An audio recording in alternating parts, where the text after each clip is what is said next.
It's not a perfect story. I made my own uniform. I was proud to have been mobilised. After my introduction to politics, I became completely immersed.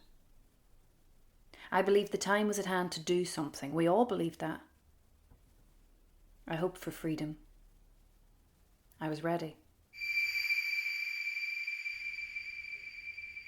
In those times and during those events, everyone was a potential enemy. Previous or current political affiliations are now a secret subject. Talk can still put people in danger. Sometimes I cooked for the garrison and tended to the casualties. I spent the nights helping to nurse them. I spent the days darting through the firing line, carrying detonators under my hat and wires wrapped around my body, under my coat. I took my life in my hands several times every day. I was a sniper. I was an excellent markswoman. I spent time in the hills testing dynamite. I was in charge of the squad, and the male members agreed and accepted it.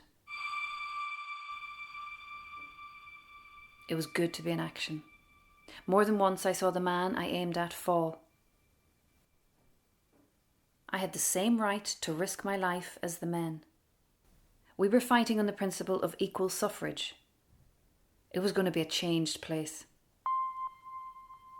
I was wounded 3 times, twice in the shoulder, once near the spine. It was during this time that I first met my heart. Bullets were whistling round the square.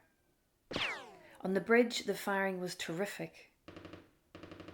Around us, we could hear the roar of burning buildings. Machine guns played on the houses, and at intervals, what seemed to be hand grenades announced their arrival. It became evident that our position could not be held much longer.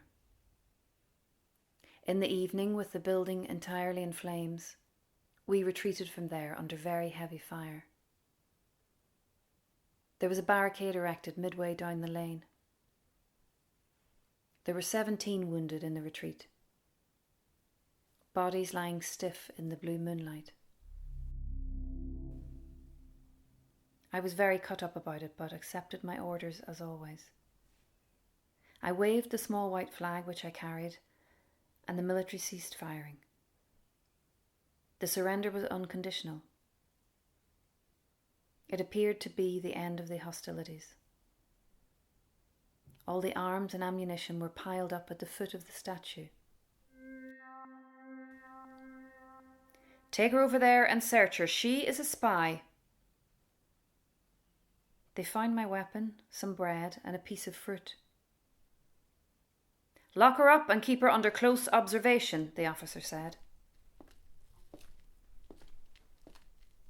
The barracks were sparsely furnished with old wooden planks for tables. After some time, we women were marched down to the prison. I was stripped of my clothing and searched. There were violations. But women cannot be persuaded to make this public. No one can make them tell.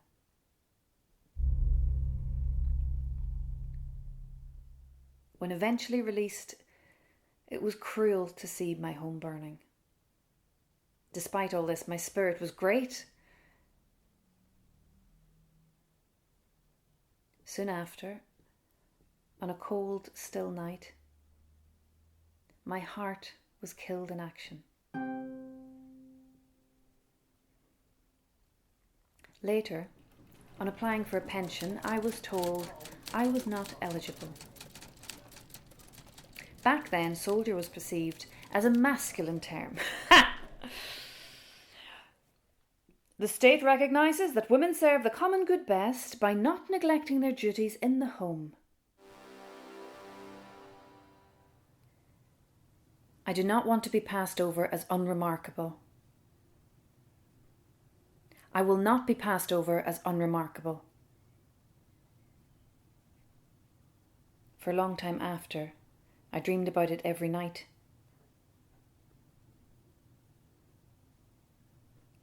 Many of my friends are now with their God. When she was born, and she wasn't moving, they wrapped her in newspapers and took her away.